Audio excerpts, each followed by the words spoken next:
everyone, it's Robin Moser and Anna Terranova, and we are here today again on the Tipsy Realtor. It is our Wednesday happy hour, which is what I like to call it. Wednesday lunch, liquid lunch. Liquid lunch, yes. Yes, and we are in the month of December, so. Which is even extra special because it's a festive month. It is. So like any festive lunch, Exactly. it goes any day now. Exactly. It's all about, my husband was making fun of us asking about all our Christmas parties, and we have quite a few Christmas parties we have to attend.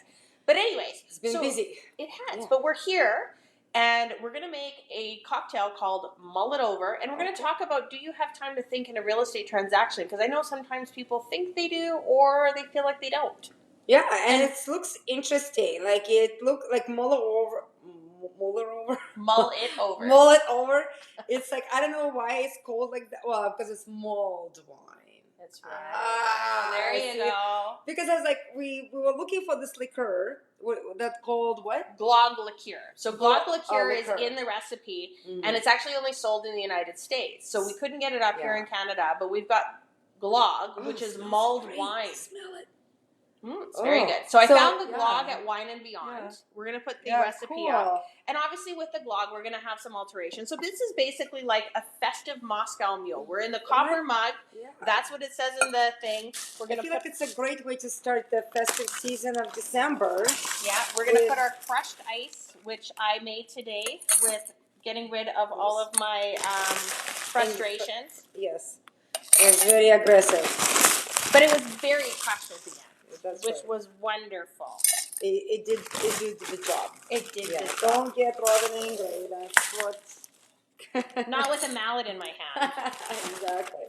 So yeah, basically, your like a standard not mulled wine, mule. You take crushed ice.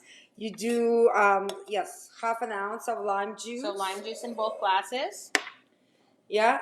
And then, of course, you can use ginger beer. We're using a ginger brew because I cannot have the beer. But any variation of ginger, fermented ginger you guys like, alcoholic, non-alcoholic. And then here is our glog, our mulled wine. So you just kind of top it to the top kind of thing? Yeah. Oh. Now, obviously, if you were actually using the liqueur, then you would actually use the proper measurements. But since we're not using liqueur, you're going to want to use a little bit more of the mulled wine to make this cocktail. But remember, Wine and Beyond has the glog. I actually did have to go to the Wine and Beyond in Deerfoot City because the Wine and Beyond on the west side of Calgary did not have it. Okay, so double check on Liquor Connect and call maybe in advance. And then here we go. Yeah, all right. Here is our Moscow Mule. Cheers. Cheers. So there we go. That's what it looks like. Nice and festive. Smells delicious. Oh yeah, I totally served this one. This is a great Christmas one. This is a really, really great cocktail. Highly, highly recommend it. Highly recommend it for if you're serving people. And it's like nice and tart and spicy. Like you definitely have those spices, whatever they use for the glog, you know, they like anise and some clove. Yeah. All those like delicious, basically mulled wine spices. But this is a great festive drink. Like honestly, and it's not the warm mulled wine, which I don't really like warm mulled wine. I make a really good one. Do you? No. Not my thing, but it is a very, very nice Christmas cocktail. I do love it. This is actually a really good take on Moscow Mule. Yeah, Christmas style. Christmas style. All right. Yeah. So now we're back to the discussion about, do you have time to think it over in a real estate transaction? The big thing is obviously, as you've heard us say before, what is best for the seller is not always best for the buyer. So we're going to start talking about the seller. So the seller is, do you have time to think it over in a real estate transaction? Absolutely. You have every right to slow it down, but you always have to have a balance of how fast or how slow you want that transaction to go. If you need more time in slowing it down, you can, but there are risks. And those risks will be is that the buyer may keep looking at property, change their mind, have an emotional change, financial change, all that kind of stuff. So there is a risk. There also is a pro, is you could get another offer, you could have competing offers, you could do all that. Yeah. But also too is just because you get competing offers and you tell both parties doesn't mean both parties are going to stay and compete. That's right. Yeah, So there are risks to the disclosure of competing offers. Yeah, like I mean, it's an interesting topic because in the last couple years, or even a bit more, obviously the market was a little bit crazy. It was lots of activity, lots of fast pace. I feel like we're slowing down right now, and people's like, well, do I need to think that long, right? Do I have I have all the time in the world now?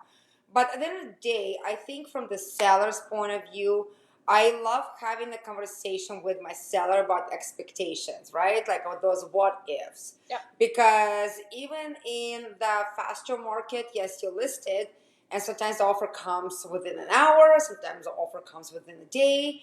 Now the offers come within the first week, depending on the property. Sometimes now it takes about like 30 days to sell the property. But have this strategy conversation with your realtor. Like, what if we sell it tomorrow? What if we sell it in a month? Like, how much time do I have to answer if the offer comes in? Because you have to remember, when you get an offer, you have the terms and conditions, and there is an expiry time. On every offer, there is the time limit by what time you need to reply or make the decision at least. And if you don't reply by that time, technically that offer is dead. Yes, it expires. Exactly. And then if the both parties decide to continue working with it, you extend the time and then you sign off with a new time. But technically, yes, once the offer is expired, nobody is obligated to continue working with it. But the strategy is very important. And another thing, and I was just telling Robin, that's my biggest thing, is like when two partners, like husband and wife, or two people who selling it together, has not had a conversation about what are they willing to work with. Yeah. Because like when the offer comes in, it's like, oh, I need to talk to my parents, or I need to talk to my husband, I need to talk to my wife, discuss things. That's something had to happen before you guys put the house on the market. Because again, as you said, like the offers can come in all different sizes, shapes and sizes, terms and conditions. And that's if you're not prepared between you two, because one person have a shift work and they cannot answer the phone, you need to make the decision for both of you. Yeah, and hopefully you've had that discussion beforehand. And sometimes what people will do is they'll think that they want to delay the offer because they want to, get those final showings in. Or my favorite is they're like, well, what if we delay a week? No, that's not generally how it works. You can delay a couple hours. You can even delay overnight. Timely manner. That's kind of real estate term. We like to use it. Yeah. Be timely. Yeah. Be considerate.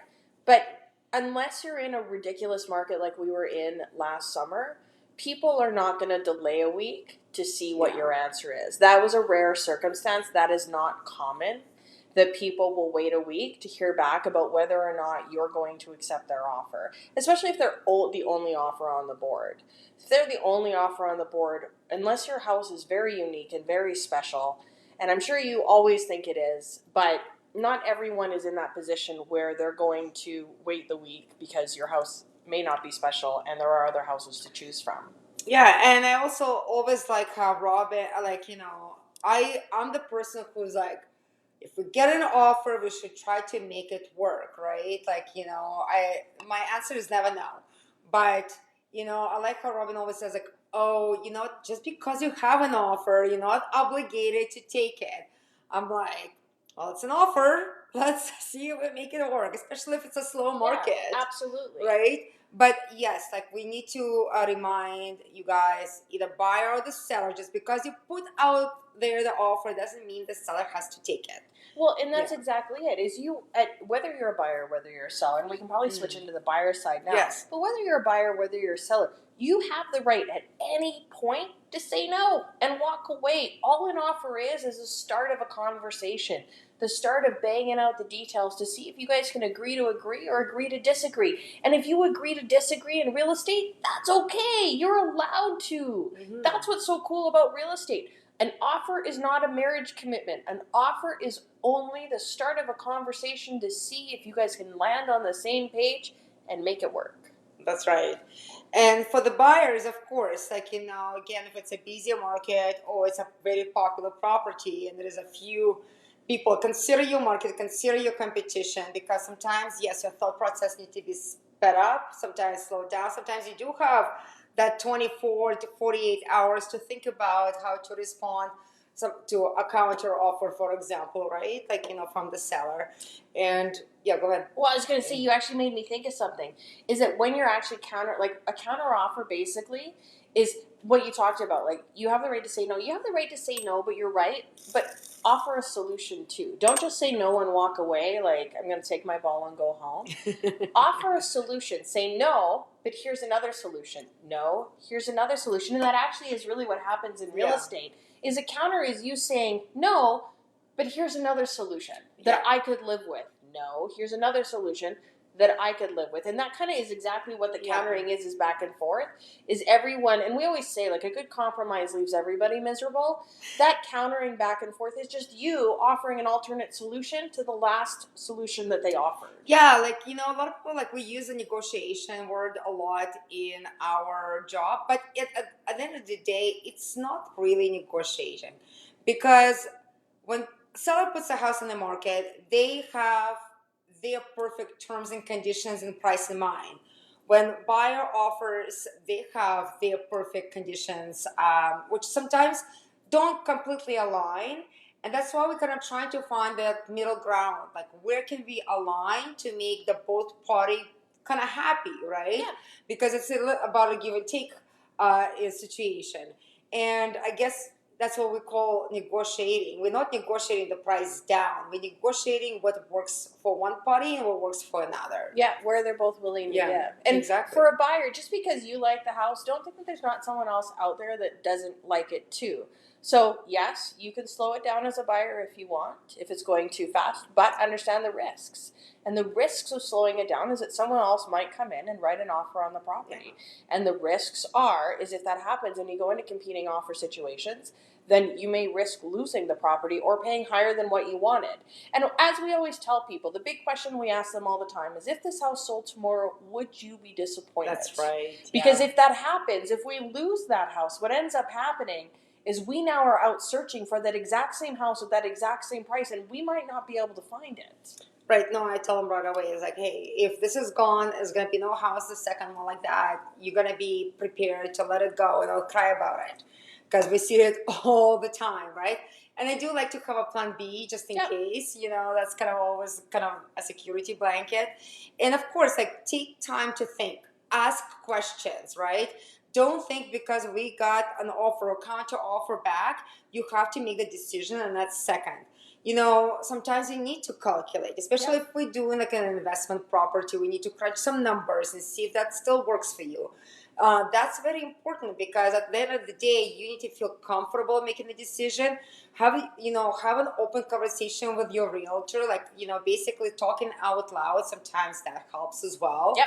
And it goes kind of faster than you just think in your head too. Well, and also too is we've done, like, this year alone, we've sold 70 houses. This year alone, and we're not even done yet. So when you think about that, we have done thousands of transactions. We have come across thousands of scenarios. Yeah. Being open and honest with your realtor will help them come up with solutions. There is no judgment on us. We're trying to find solutions to your problems. So the more open you can be with us, the easier and faster we can get it. But when you're not open and honest with us, and you think that holding information back from us is a good thing, it's not a good thing, because we might already have a solution in mind because we've already come across that situation before that you haven't even thought of, because we've done this thousands of times. Yes, exactly. And there is ways to kind of, again, that ask for something that will kind of have the both parties happy as well in a different way.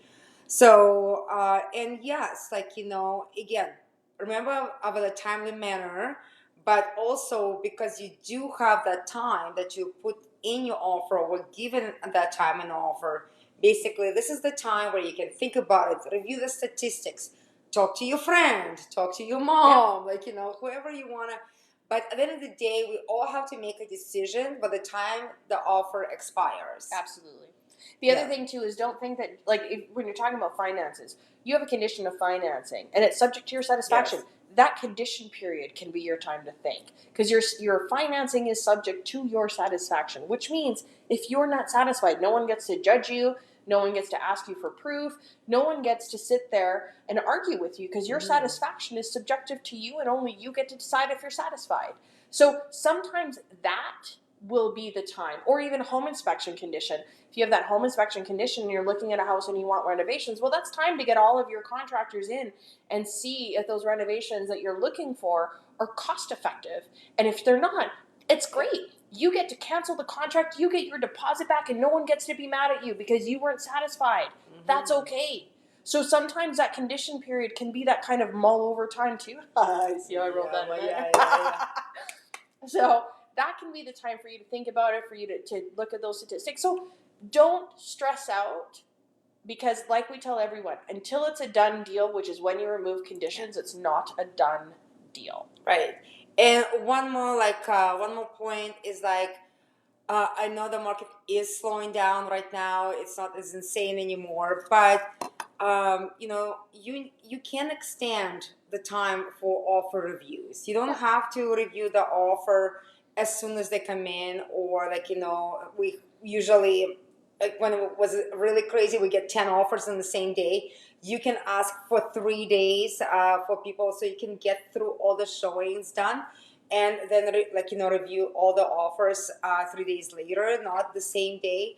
It just gets a lot of more people in. Sometimes we get the person who pays the most on the last day in, not on the first day, and that also gives a chance, a little bit of control how fast we're selling the properties off the market, and you get the biggest price.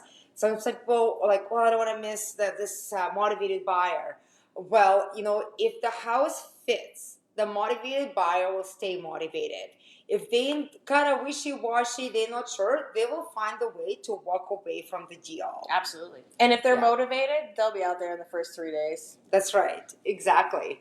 So that's our strategies. Absolutely. Yeah. If you guys have any questions about how the market has changed and what that means for you now, please contact us. And it's the first day of December, which means we give away prizes. It's December 4th. It's December 4th. But it's the first week of December. May December the 4th be with you. Okay. How much did you drink of that? Oh my God, it's almost empty. Okay, so we are giving away the smoker today. Look at this. The smoker kit is amazing. And anyone who wins it is going to be fantastic. And Anna has her wheel of fortune. Oh. Somebody won already, sorry. Anna's getting her wheel of fortune. It's a new phone. I'm like... You got a new phone? Yeah, well, it's upgraded, so... Nice. Yeah. Okay, here's Anna's wheel of fortune. So it's spinning. Spinning. Okay, come on. Who's going to have an amazing Christmas present this year? Okay. Come on. The suspense is killing me. Jamie, well, yay for you! You're gonna love this. Right. What an amazing gift for you guys. Either to keep or to give away, but I will get it over to you, Jamie. Thank you so much for liking and sharing our show. Yeah. Now, next month. Yes, next month. Next month, we're giving away a very appropriate gift considering the subject today, and it is an artisan copper mug cocktail set.